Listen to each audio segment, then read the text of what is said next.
اعوذ باللہ من الشیطان اللعین الرجیم بسم اللہ الرحمن الرحیم الحمد للہ رب العالمین الصلاة والسلام علی اشرف الانبیاء والمرسلین وعلی آلہ طیبین الطاہرین المعصومین الذین اذہب اللہ عنہم الرجس وطہرہم تطہیرا اللہم صلی علی محمد وآل محمد اللہم اخرجنا من الظلمات الوہم واکرمنا بنور الفہم اللہم افتح علینا ابواب رحمتک وانشر علینا خزائن علومک برحمتک یا ارحم الراحمین۔ عزیزان محترم، مرحوم مفسر عظیم الشان قرآن علامہ محمد حسین طباطبائی رحمۃ اللہ علیہ کی گراں قدر کتاب رسالہ لب اللباب پر ہماری آپ کے ساتھ گفتگو جاری تھی اور بیان ہو رہا تھا کہ مفسر عظیم الشان نے اس کتاب کے چوتھے حصے میں سیر و سلوک کی 25 بنیادی شرائط کو بیان کیا ہے، جن شرائط پر عمل کرنا ایک سالک کی ذمہ داری ہے۔ کوئی لمحہ ایسا نہیں کہ جس لمحے اس سالک کو اجازت دی جائے کہ وہ ان 25 شرائط میں سے کسی ایک شرط کو ترک کر دے۔ بس اوقات بعض مؤمنین سوال کرتے ہیں کہ یہ 25 شرائط پر کتنی دیر تک عمل کرنا ہے۔ ان پر سالک نے اپنی تمام زندگی عمل کرنا ہے اور اپنی زندگی کا معمول بنانا ہے ان 25 شرائط کو۔ جیسے انسان کسی لمحے سانس لینا ترک نہیں کرتا، اسی طرح جب تک اس کے اندر حیات ہے ان 25 شرائط کو اپنی زندگی کا ایسے نصب العین قرار دے جیسے وہ سانس لینا نہیں بھولتا۔ ان 25 شرائط پر عمل کرنے کو ہرگز نہ بھولے، تب جا کر یہ سالک کمال کے مراتب تک پہنچ سکتا ہے۔ لہٰذا ان 25 شرائط میں سے 23ویں، 24ویں اور 25ویں شرط پر ہماری آپ کے ساتھ گفتگو جاری تھی کہ مرحوم مفسر عظیم الشان ان 3 شرائط کو ایک ساتھ یکجا طور پر ذکر کر رہے ہیں: نفی خواطر، ذکر اور فکر۔ گزشتہ گفتگو میں ذکر کے بارے میں بھی بیان ہو گیا کہ ذکر اور ورد کے بارے میں کیا تفاوت پایا جاتا ہے، فکر کے بارے میں بھی بیان ہوا، اور یہاں بیان ہوا گزشتہ گفتگو میں کہ مفسر عظیم الشان نے ان 3 شرائط کو یکجا طور پر اس وجہ سے ذکر کیا ہے چونکہ یہ تینوں آپس میں لازم و ملزوم کی حیثیت رکھتی ہیں، آپس میں ایک دوسرے کے ساتھ تداخل کی حیثیت رکھتی ہیں، اس وجہ سے انہیں ایک ساتھ بیان کیا گیا ہے۔ گفتگو ہماری نفی خواطر پر جاری تھی۔ نفی خواطر کو پہچاننے سے پہلے، یعنی خواطر کی نفی کرنے سے پہلے، یہ جان لے کہ خواطر کہتے کسے ہیں۔ خواطر خود کلمہ جمع کا ہے اور یہ جمع ہے خاطر کی۔ خاطر کا مطلب ہے خیالات۔ انسان کے ذہن میں جو خیالات آتے ہیں وہ 2 طرح کے ہیں۔ بس اوقات انسان کے ذہن میں جو خیالات آتے ہیں وہ نیک بھی ہو سکتے ہیں اور برے خیالات بھی ہو سکتے ہیں، لیکن یہ نیک اور برے خیالات نتیجہ خیز ہیں کسی عمل کا، یعنی نیک خیالات آ رہے ہیں اور عمل کا باعث بن رہے ہیں، برے خیالات آ رہے ہیں اور کسی عمل کا باعث بن رہے ہیں۔ اور دوسری خیالات کی وہ قسم ہے کہ جو صرف خیال کی حد تک ہیں، ان کا عمل سے کوئی تعلق نہیں ہے۔ اگر نیک خیالات ہیں تو بھی عمل نہیں ہے، اور اگر برے خیالات ہیں تو بھی ان کے ذیل میں اور ان کے بعد کوئی عمل نہیں ہے۔ اگر انسان کے دل میں اور ذہن میں نیک خیالات آئیں تو یہ نیک خیالات انسان کے دل کی اور انسان کے ذہن کی نورانیت کا باعث بنتے ہیں، اور اگر یہ خیالات بیہودہ ہوں، برے خیالات ہوں، تو یہ خیالات انسان کے دل کی تاریکی اور قدورت کا باعث بنتے ہیں۔ اگر خیالات نیک ہیں تو انہیں الہام کہا جاتا ہے، اور یہ نیک خیالات فرشتوں کی جانب سے انسان کے اوپر القاء ہوتے ہیں، اور اگر خیالات بیہودہ ہیں تو ان برے خیالات کو وسواس کہا جاتا ہے، اور یہ شیطانی القاءات میں سے ہیں۔ ہماری بحث یہاں نفی خواطر میں یعنی خیالات کو روکنا یعنی دفع کر دینا، خیالات کی نفی کرنا۔ یہاں گزشتہ گفتگو میں اس مطلب کی طرف اشارہ ہوا تھا کہ نفی خواطر کا ہرگز یہ مطلب نہیں کہ انسان اپنے ذہن کے اوپر ایک بورڈ لگا دے کہ دوبارہ اس ذہن کے اندر کسی خیال نے داخل نہیں ہونا ہے، ایسا نہیں ہے۔ بلکہ نفی خواطر کا مطلب یہاں اس باب میں یہ ہے کہ انسان اپنے خیالات پر خود کا کنٹرول قائم کرے۔ پہلے وہ خیالات بغیر اجازت کے انسان کے ذہن میں داخل ہوتے تھے، چاہے نیک خیال ہوں چاہے برے خیال ہوں، لیکن اب اس باب میں انسان نے خود پر اس قدر کنٹرول کرنا ہے کہ اس نے اجازت دینی ہے کہ کون سا خیال اس کے ذہن کے اندر آئے اور کون سا خیال اس کے ذہن کے اندر داخل نہ ہو، کب داخل ہو اور کب داخل نہ ہو، یہ مکمل اختیار انسان اپنے ہاتھ میں لے لے۔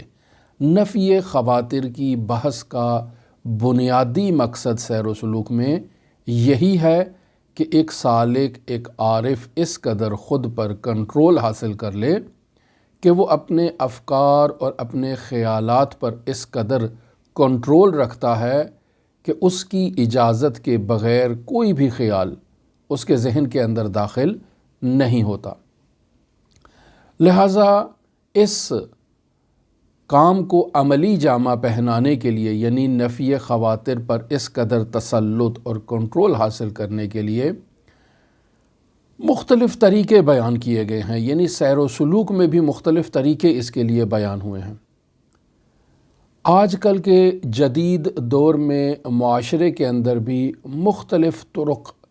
مختلف ناموں کے ساتھ رائج ہیں۔ مثلاً میڈیٹیشن کہا جاتا ہے کہ جسے مراقبہ بھی کہا جاتا ہے، لیکن یہ وہ مراقبہ نہیں ہے جسے ہم آپ کی خدمت میں بیان کر چکے ہیں۔ یہاں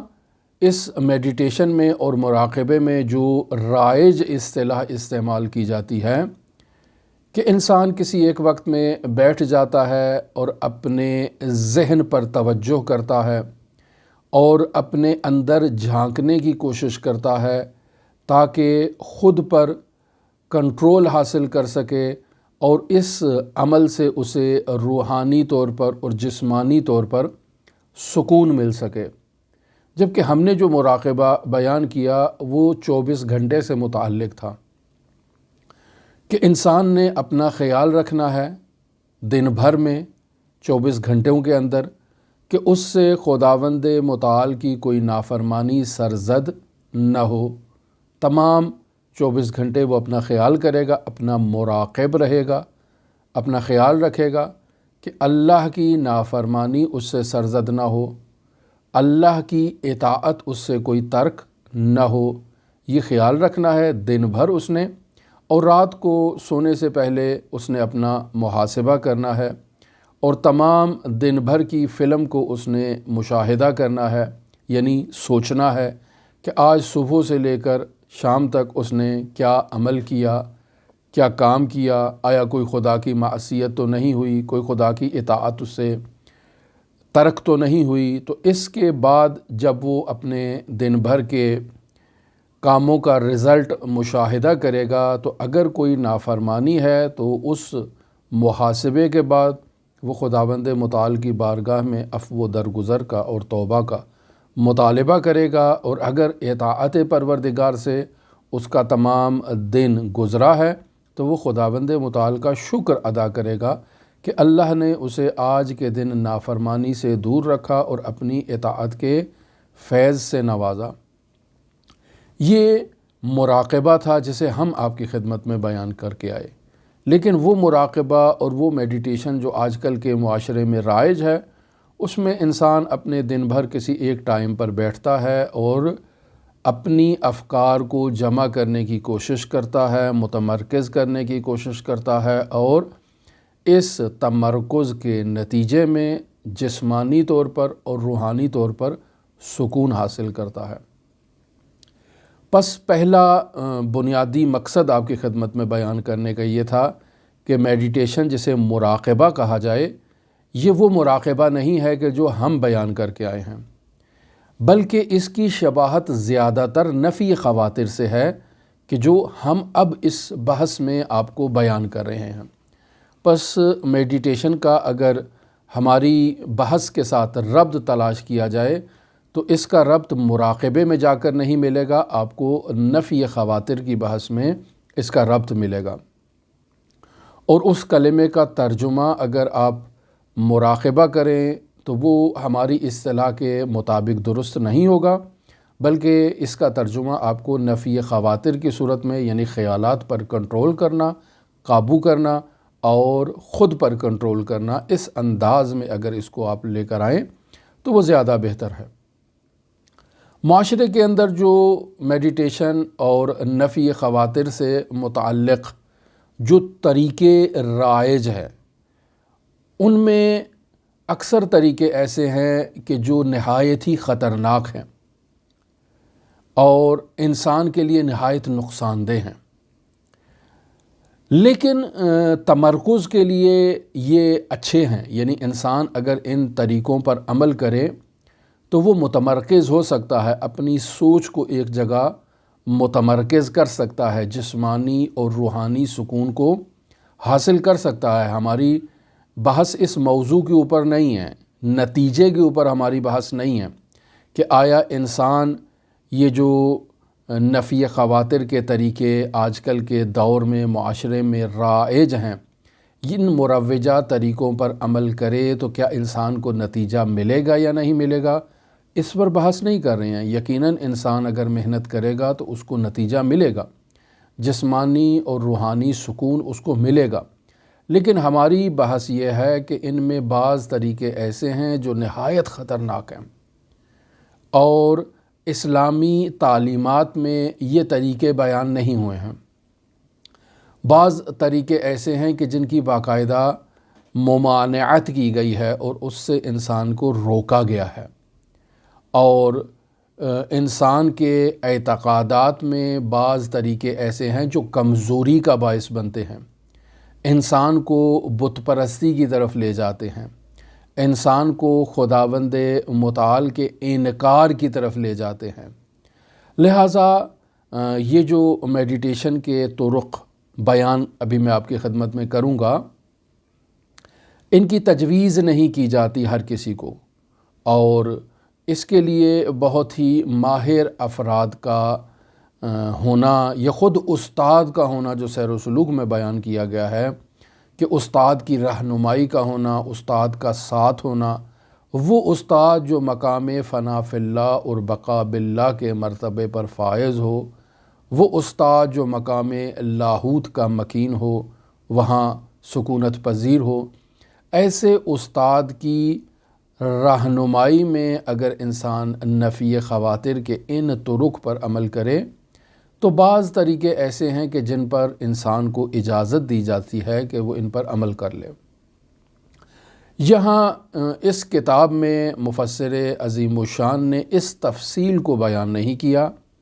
جو تفصیل میں آپ کی خدمت میں بیان کرنا چاہتا ہوں، اور اس کی بنیادی وجہ یہ ہے کہ میں اس قدر تفصیل کے ساتھ ان مطالب کو آپ کی خدمت میں پیش کر رہا ہوں کہ شاید ہمیں دوبارہ توفیق نہ ملے کہ ہم رسالہ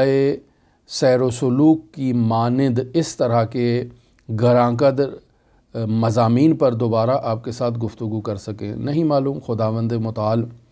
انسان کو توفیق کب دے اور کب تک انسان کی زندگی ہو، یہ خدا بہتر جانتا ہے۔ لہٰذا ابھی چاہتے ہیں کہ جب تک ہم ان کلمات کو آپ کی خدمت میں ادا کر رہے ہیں تو بطور کامل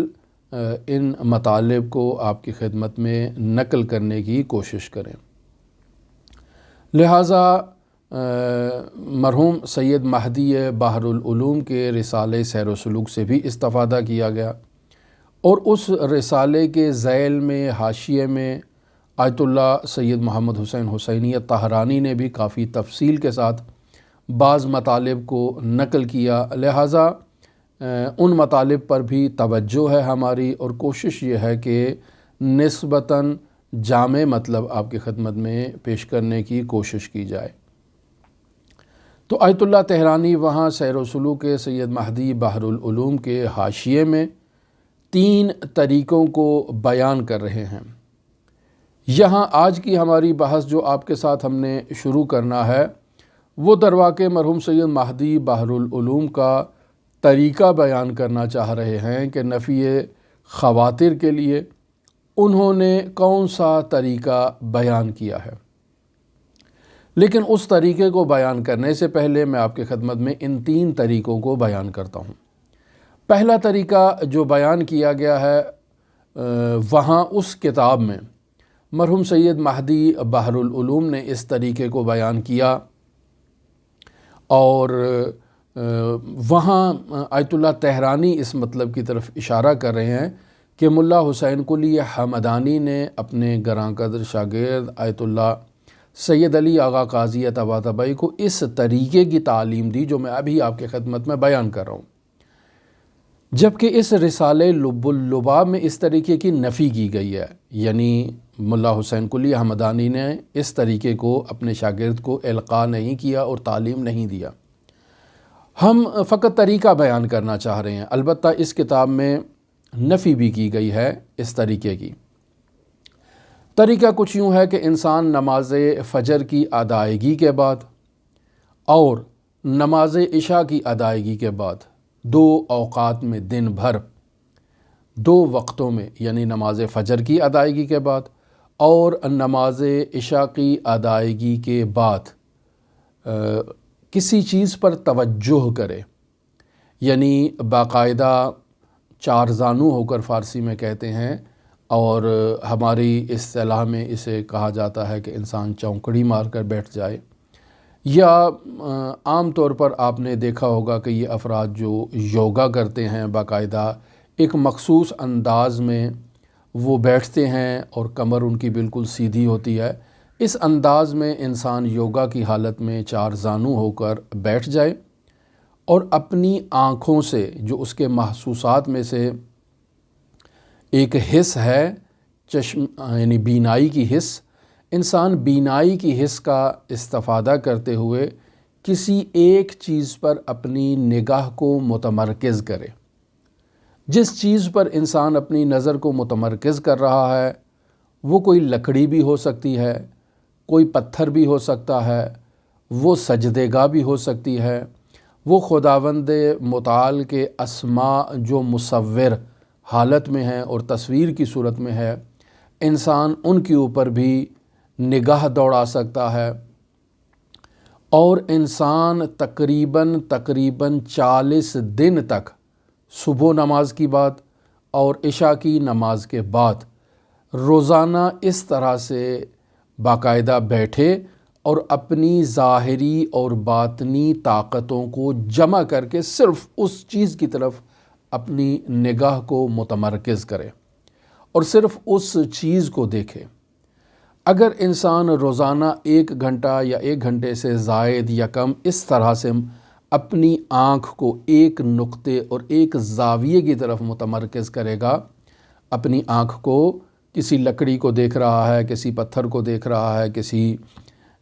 سجدے گاہ کو دیکھ رہا ہے، اللہ کے مصور اسماء کی طرف دیکھ رہا ہے، یہ کوئی بھی چیز جسے اس نے اپنے سامنے رکھا ہوا ہے، اس کو اگر انسان اس طرح سے 40 دن تک اس طرح سے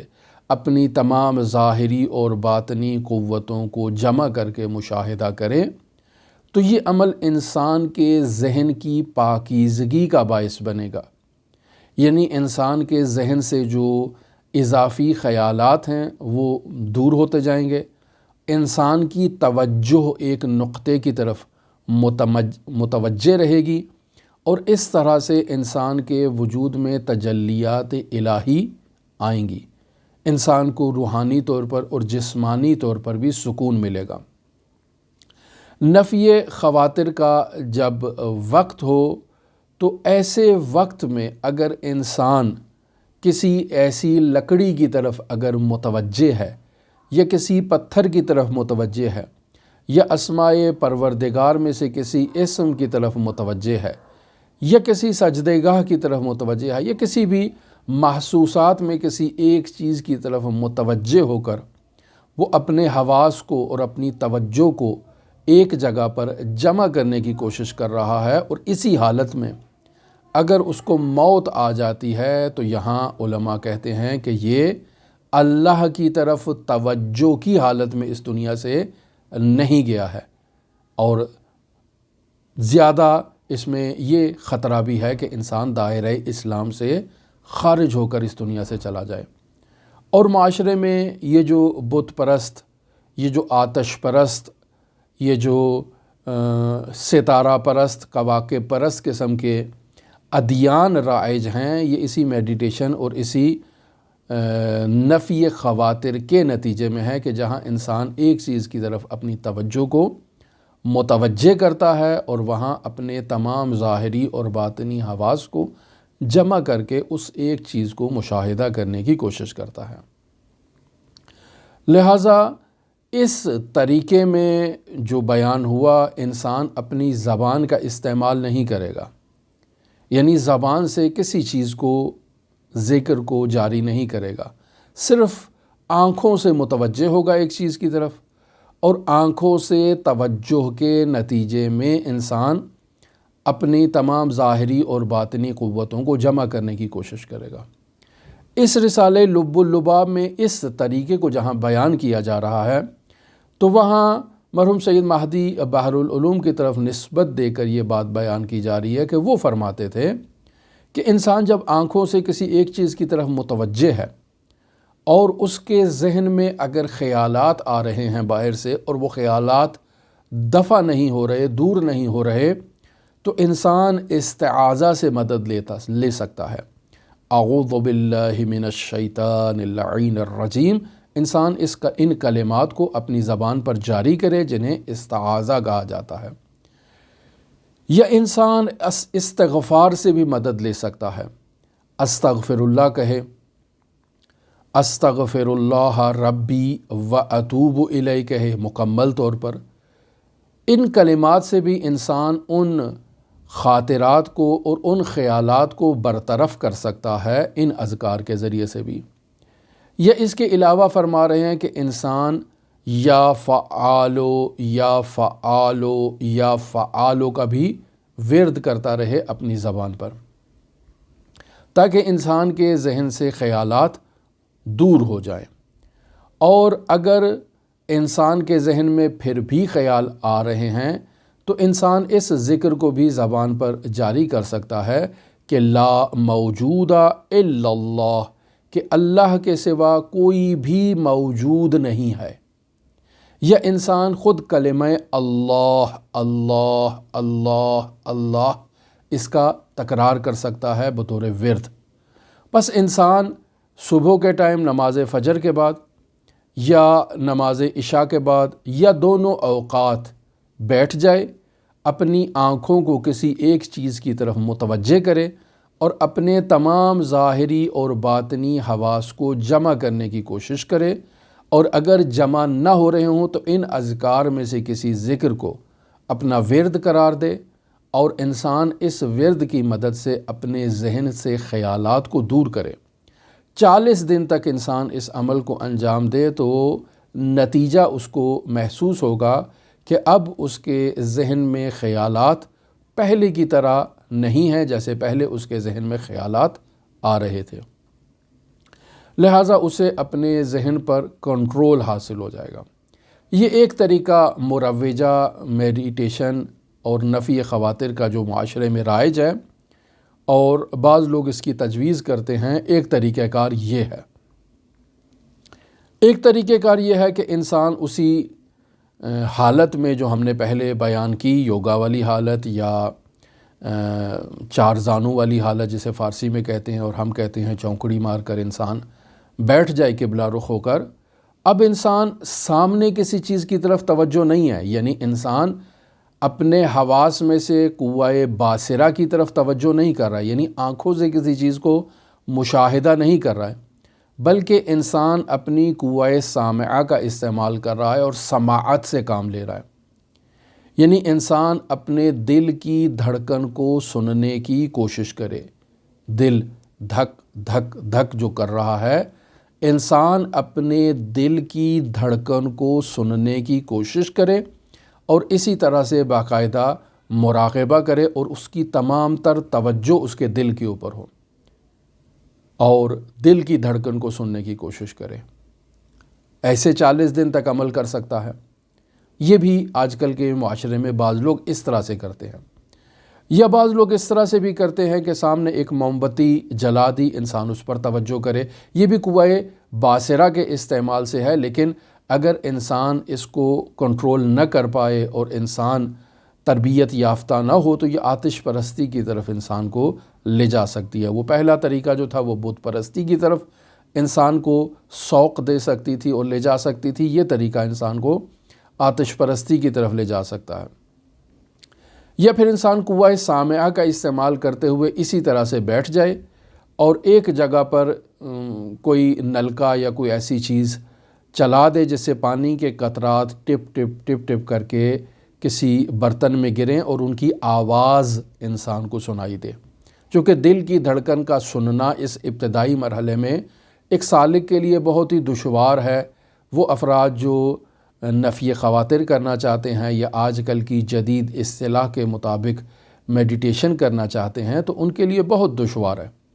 کہ وہ اپنے دل کی حرکت کو، ضربان قلب کو ابتدا میں سن سکیں۔ لہٰذا ابتدا میں پہلے مرحلے میں وہ ایک ایسے مصنوعی انداز میں آواز کو سننے کی کوشش کرتے ہیں کہ جہاں نلکے سے پانی کے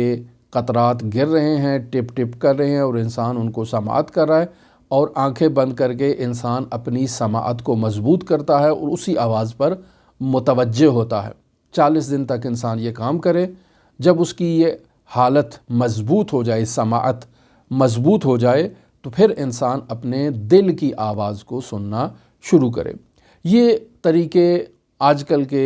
دور میں اور معاشرے میں رائج ہیں، یعنی مروجہ طریقے ہیں، اور ہم نے بیان کیا کہ یہ وہ طرق ہیں کہ مرحوم سید علی قاضی طباطبائی رحمۃ اللہ علیہ اپنے شاگردوں کو ان طرق کی تربیت نہیں کیا کرتے تھے۔ مرحوم مفسر عظیم الشان قرآن علامہ سید محمد حسین طباطبائی رحمۃ اللہ علیہ نفی خواطر کے لیے ان طرق کو جو ابھی میں نے آپ کی خدمت میں بیان کیے، ان طرق پر بھی عمل نہیں کرتے تھے۔ لہٰذا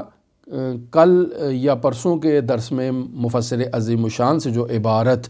نقل کی اما نفی خواطر، وہاں اس کے ذیل میں بیان ہوا کہ مفسر عظیم الشان قرآن 2 طریقوں کو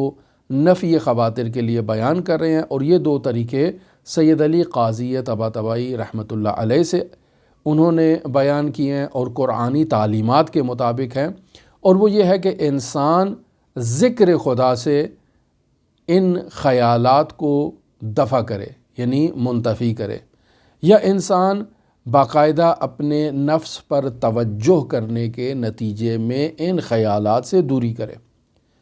یہ بعد میں دوبارہ آپ کی خدمت میں بیان کریں گے۔ ابھی دوسرا طریقہ نفی خواطر سے متعلق کہ جسے مرحوم سید مہدی بحر العلوم نے بیان نہیں کیا بلکہ اس طریقے کی نفی کیا۔ مرحوم سید مہدی بحر العلوم کہتے ہیں کہ یہ جو طریقہ ذکر ہے، نفی خواطر کے لیے طریقہ ذکر استعمال نہیں کرنا چاہیے۔ اس کی کیا وجہ ہے وہ بیان کرتے ہیں اور آپ کی خدمت میں بیان کروں گا۔ طریقہ ذکر یہ ہے کہ انسان نفی خواطر کے لیے، یعنی خیالات کو دور کرنے کے لیے، انسان ذکر کا سہارا لے اور اس ذکر کی مدد سے اپنے ذہن میں کسی بھی خیال کو نہ آنے دے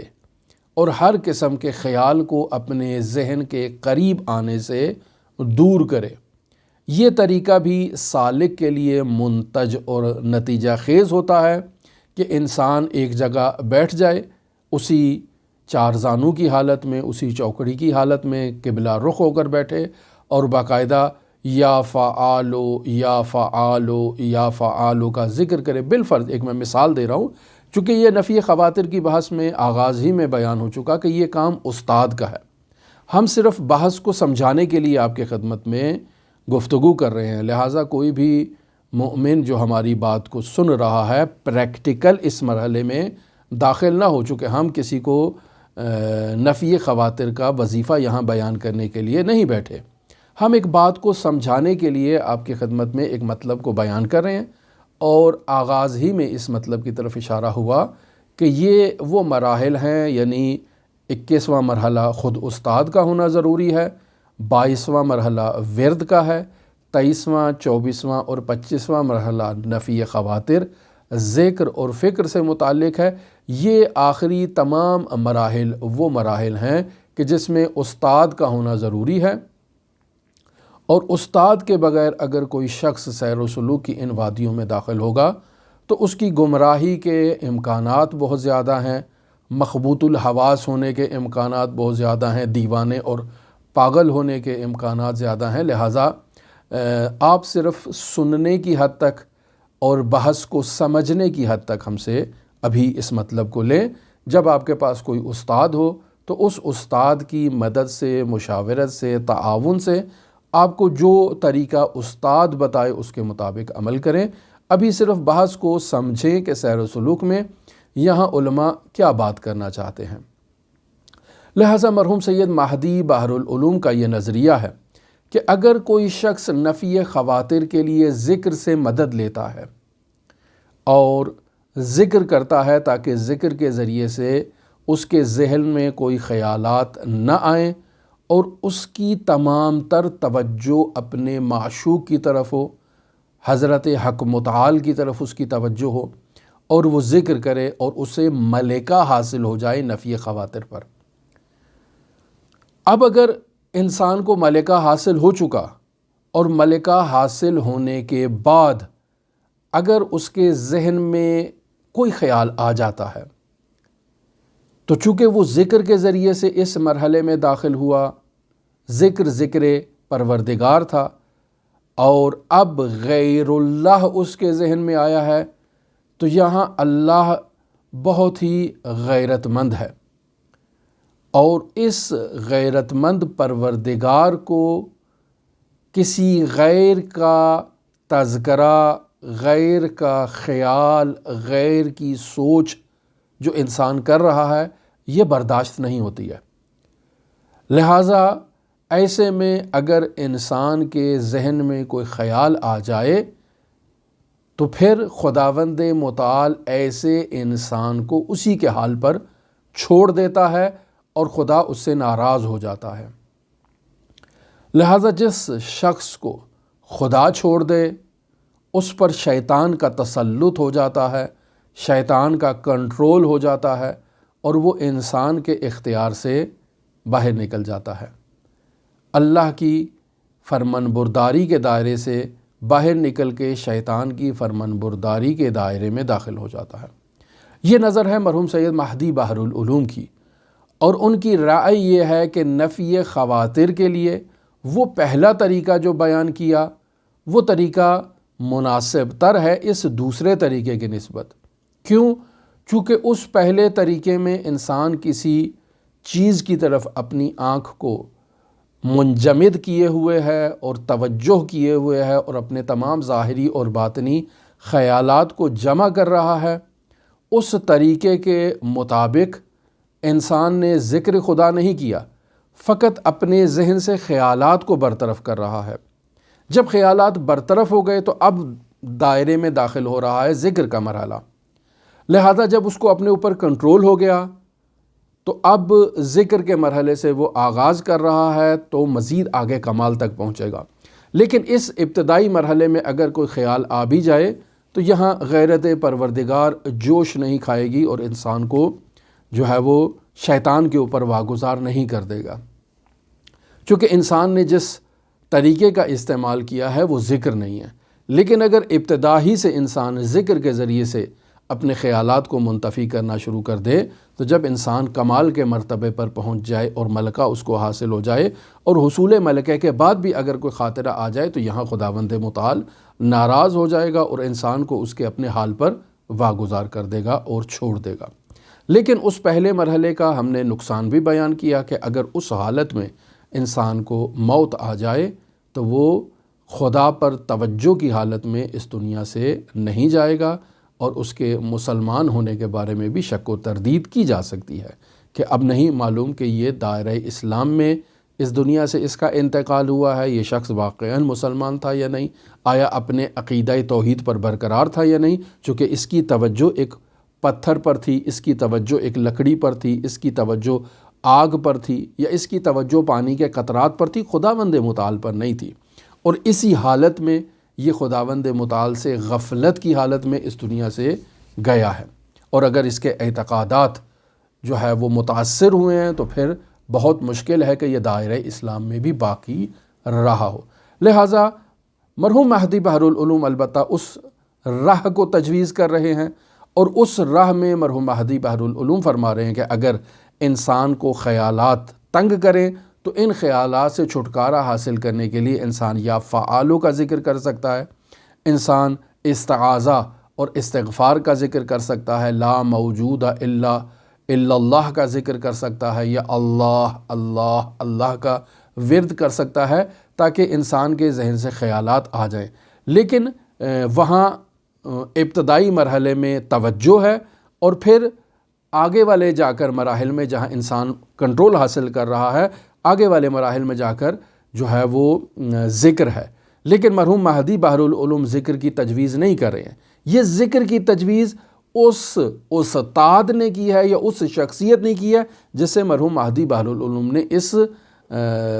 طریقے کو اخذ کیا ہے۔ وہ آگے جا کر بیان ہوگا آپ کی خدمت میں کہ یہ طریقہ نقش بندیوں کا طریقہ ہے جسے مرحوم مہدی بحر العلوم نے ان سے اخذ کیا ہے۔ اب ہم آگے چلتے ہیں اس تیسرے راستے کے اوپر جو نفی خواطر۔ البتہ میں یہاں ایک مطلب آپ کی خدمت میں بیان کرتا چلوں کہ مرحوم سید مہدی بحر العلوم نے جو ذکر کے ذریعے سے خداوند متعال کا ذکر کر کے نفی خواطر کا جو مطلب بیان کیا ہے کہ انسان ذکر کے ذریعے سے نفی خواطر نہ کرے، چونکہ اگر ذکر کے ذریعے سے نفی خواطر کرے گا اور ملکہ حاصل ہونے کے بعد انسان کو اگر پھر کوئی خیال آ جائے تو خداوند متعال کی غیرت برداشت نہیں کرے گی اور انسان کو اس کے اپنے حال پر واگزار کر دے گی۔ لہٰذا ذکر کے ذریعے سے اس نفی خواطر کی فیلڈ میں داخل نہیں ہونا چاہیے۔ ہم نے عرض کیا کہ مرحوم مفسر عظیم الشان قرآن علامہ محمد حسین طباطبائی یا ان کے استاد آیت اللہ سید علی قاضی طباطبائی ذکر کے ذریعے سے نفی خیالات کا مشورہ دے رہے ہیں، لہٰذا یقینی بات ہے ان کی نظر مرحوم سید مہدی بحر العلوم کی نظر کے بالکل مد مقابل اور اپوزٹ آ کر کھڑی ہوتی ہے۔ تو علامہ محمد حسین طباطبائی کہتے ہیں کہ یہ جو آپ نے اعتراض کیا ہے کہ انسان ملکہ حاصل ہونے کے بعد اگر اس کے ذہن میں خیال آئے تو خداوند متعال غیور ہے، ناراض ہو جاتا ہے انسان سے اور انسان کو اس کے اپنے حال پر چھوڑ دیتا ہے اور پھر شیطان اس پر تسلط کر لیتا ہے۔ تو مفسر عظیم الشان کہہ رہے ہیں کہ یہ آپ کا بیان کردہ اعتراض صرف ذکر کے اوپر نہیں ہے، بلکہ وہ جو پہلا طریقہ نفی خواطر کا آپ نے بیان کیا ہے وہاں پر بھی یہی اعتراض وارد ہوتا ہے کہ اگر انسان کسی چیز کے اوپر اپنے حواس یعنی سامعہ یا باصرہ کے ذریعے سے توجہ کرتا ہے 40 دن تک اور اس کو ملکہ حاصل ہو جاتا ہے، اور اس حصول ملکہ کے بعد اگر دوبارہ اب اس کے ذہن میں کوئی خیال آئے تو یہاں پر بھی تو خداوند متعال کی غیرت برداشت نہیں کرے گی اور انسان کو اس کے حال پر چھوڑ دے گی۔ تو وہ اعتراض جو آپ ذکر والے مرحلے کے لیے بیان کر رہے ہیں وہ اعتراض وہاں اس پہلے مرحلے کے اوپر بھی داخل ہوتا ہے۔ لہٰذا اب ہم آتے ہیں اس تیسرے مرحلے کے اوپر۔ نفی خواطر کا تیسرا طریقہ جو مفسر عظیم الشان بیان کر رہے ہیں وہ طریقہ یہ ہے، اور مفسر عظیم الشان کی نظر میں درست طریقہ یہی ہے کہ انسان اسماء الہیہ کے اوپر توجہ دے اور اسماء الہیہ پر توجہ کے نتیجے میں انسان نفی خواطر کرے۔ پس دوسرے طریقے میں ذکر آزاد تھا، انسان کوئی بھی ذکر کر لے، یا اللہ یا اللہ یا اللہ یا فعال یا فعال یا کوئی بھی ذکر کر لے، لیکن اس طریقے میں باقاعدہ اسماء الہیہ پر توجہ کرنی ہے۔ لہٰذا باقاعدہ سورہ اعراف کی آیت نمبر 201 کا سہارا لے رہے ہیں اور فرما رہے ہیں ان الذین اتقوا، بے شک اہل تقوی لوگ، اذا مسہم طائف من الشیطان، کہ جب شیطان کی طرف سے انہیں کسی خطرے کا احساس ہوتا ہے تذکروا فاذا ہم مبصرون، تو وہ لوگ چوکنے ہو جاتے ہیں، اور چوکنا ہو کر مبصرون یعنی متوجہ ہو جاتے ہیں، اور ان کو سوجھ آ جاتی ہے۔ پس مفسر عظیم الشان اس آیت سے باقاعدہ نفی خواطر کو استخراج کر رہے ہیں، اور وہ بھی نفی خواطر ذکر کے ذریعے سے، کہ جب انسان کے اوپر شیطانی افکار آ جائیں تو انسان اپنے وجود کو ان افکار سے دور کرنے کے لیے تذکروا متوجہ ہو جاتا ہے، چوکنا ہو جاتا ہے، فاذا ہم مبصرون، تو اب اس حالت میں وہ سوجھ بوجھ والے ہو جاتے ہیں، یعنی وہ خیالات کو اپنے وجود سے برطرف کر دیتے ہیں۔ پس نتیجہ یہ نکلا کہ انسان ذکر کے ذریعے سے نفی خواطر کرے۔ مرحوم مفسر عظیم الشان قرآن کی عبارت پڑھنے کا بھی ہمارا ارادہ تھا، خواہش تھی کہ یہاں مفسر عظیم الشان قرآن کی کچھ عبارت بھی آپ کے خدمت میں پڑھ کے انہی طریقوں کو اچھی طرح سے تفصیل سے بیان کریں، لیکن کافی ہماری گفتگو طولانی ہو گئی۔ انشاءاللہ عبارت مفسر عظیم الشان کی ہم اپنے آئندہ درس میں آپ کی خدمت میں بیان کریں گے، لیکن اس عبارت میں یہی مطالب بیان کیے گئے ہیں جو ہم نے آپ کی خدمت میں بیان کیے ہیں۔ ہماری دعا ہے کہ خداوند متعال ہمیں ان مطالب کو سمجھنے کی توفیق عطا فرمائے، اور پھر تاکید کرتا ہوں کہ کوئی بھی شخص خود سرانہ طور پر اپنی طرف سے ان طرق میں سے کسی بھی طریقے پر عمل نہ کرے، چونکہ ان کے لیے استاد کا ہونا ضروری ہے۔ ہماری دعا ہے کہ خداوند متعال ہمیں درست راہ کی طرف رہنمائی کرے۔ آپ تمام عزیزان کے لیے حضرت علی ابن موسیٰ رضا علیہ الاف و تحیت و ثنا کی نورانی بارگاہ میں نائب الزیارہ بھی ہیں اور دعا گو بھی ہیں۔ اللہم صلی علی محمد و آل محمد وعجل فرج قائم آل محمد۔